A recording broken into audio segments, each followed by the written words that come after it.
अस्सलामुअलैकुम friends, my name is Anas Malik and welcome to the Annu TV. दोस्तों, games हमारी जिंदगी का एक अहम हिस्सा हैं और हम सभी कोई ना कोई तो गेम खेलते ही हैं। ऐसा माना जाता है कि इंसान की ग्रोथ में एक हद तक गेम्स का भी हाथ होता है, लेकिन जहां गेम्स खेलने के फायदे हैं वहां गेम्स खेलने के बहुत नुकसान भी हैं। दोस्तों, गेम्स खेलने से इंसान का माइंड रिफ्रेश हो जाता है, लेकिन अगर आप जरूरत से ज्यादा खेलें तो ये आपकी आंखों के लिए नुकसानदेह भी हो सकती हैं। बहरहाल दोस्तों, हम कोई भी गेम्स खेलें उसमें हमारा कोई ना कोई फेवरेट कैरेक्टर तो होता ही है जिसे हम हर बार चूज करते हैं। लेकिन क्या आप जानते हैं कि आपकी गेम का कैरेक्टर रियल लाइफ में भी एग्जिस्ट कर सकता है? जी हाँ दोस्तों, आज की इस वीडियो में मैं आपको गेम्स के कुछ ऐसे कैरेक्टर से मिलवाने वाला हूँ जो कि रियल लाइफ में भी एग्जिस्ट करते हैं। लेकिन वीडियो शुरू करने से पहले एक छोटी सी रिक्वेस्ट है कि अगर आप चैनल पर नए हैं तो चैनल को सब्सक्राइब कर लें और बेल आइकन को भी प्रेस कर लें। So without waste of any time, let's get started. DJ Alok from Free Fire.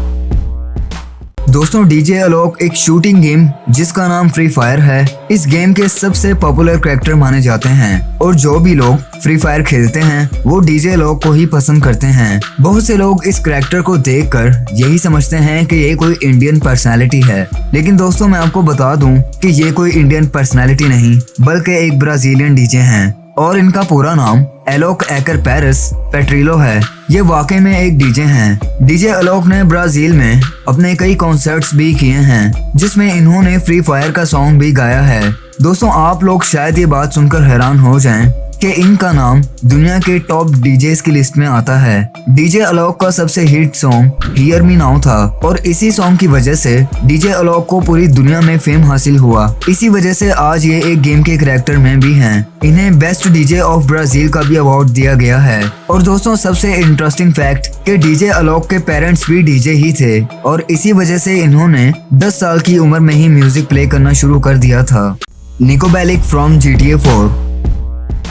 दोस्तों, निको बेलिक एक ऐसा कैरेक्टर है जो कि किसी भी तारुफ का मोहताज नहीं। GTA 4 के लवर्स इस कैरेक्टर से बखूबी वाकिफ होंगे, लेकिन क्या आप सबने कभी ये सोचा है कि ये कैरेक्टर भी रियल लाइफ में एग्जिस्ट कर सकता है? दोस्तों, इस वक्त अपने स्क्रीन पर आप जिस एक्टर को देख रहे हैं इसका रियल नेम मैशकॉफ है और यही GTA 4 के मेन कैरेक्टर हैं। मैशकॉफ को देखकर ही GTA 4 का कैरेक्टर बनाया गया है। कैरेक्टर रेडी होने के बाद मैशकॉफ को ही इसकी डबिंग की ऑफर की गई थी, लेकिन इन्होंने इसकी ऑडियो देने से इनकार कर दिया और इनकी वॉइस माइकल हॉलिक ने दी थी। इस कैरेक्टर को डिजाइन करने वाले ने काफी बारीकी से डिजाइन किया है, इन्हें देखकर तो कोई भी पहचान सकता है। कोटाना फ्रॉम हेलो 4। दोस्तों, हेलो 4 एक ऐसी गेम है जिसे 2012 में Xbox 360 और माइक्रोसॉफ्ट विंडोज के लिए लॉन्च किया गया था। ये एक शूटिंग गेम है जिसे 343 इंडस्ट्री ने बनाया था। दोस्तों, इस गेम के ग्राफिक इतने ज्यादा हाई हैं कि इसे VGX award for best graphic भी मिला था। और अगर आपने कभी ये गेम खेली है या इसकी कोई वीडियो देखी है तो आपको ये पता होगा कि इस गेम में एक कोटाना नाम की कैरेक्टर मौजूद है। इसे काफी अलग तरीके से डिजाइन किया गया है।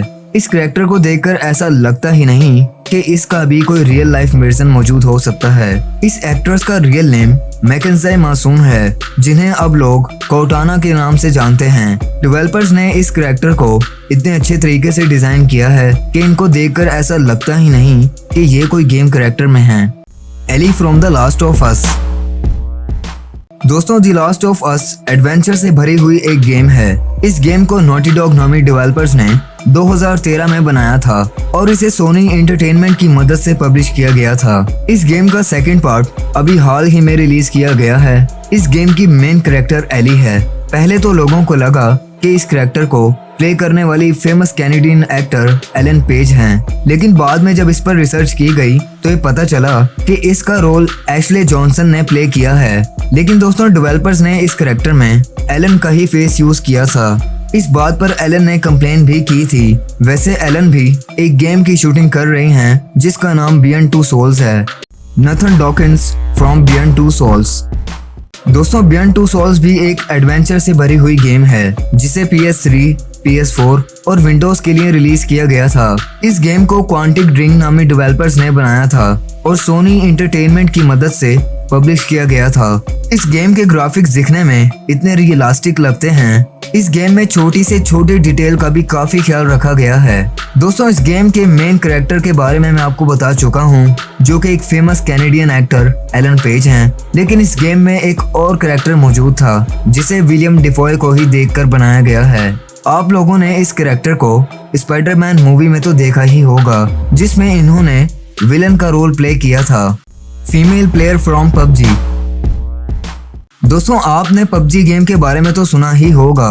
इस गेम को ब्रैंडन ग्रीन ने बनाया है। इसमें बेसिकली एक मेल और एक फीमेल कैरेक्टर होती है। अगर आपने फीमेल कैरेक्टर का फेस गौर से देखा है तो आपको ये पता होगा कि ये फेस एक फेमस अमेरिकन एक्ट्रेस मिला जोवोविच से मिलता है। मिला को आपने रेजिडेंट इवल मूवी में तो देखा ही होगा। दरअसल पबजी की फीमेल कैरेक्टर को मिला से ही इंस्पायर होकर बनाया गया है, लेकिन आज इस बात को बहुत कम लोग जानते हैं। तो दोस्तों, ये थी आज की वीडियो। उम्मीद करता हूँ आपको पसंद आई होगी। अब नेक्स्ट वीडियो तक के लिए मुझे इजाजत दें। अपना बहुत ख्याल रखें। अल्लाह हाफिज।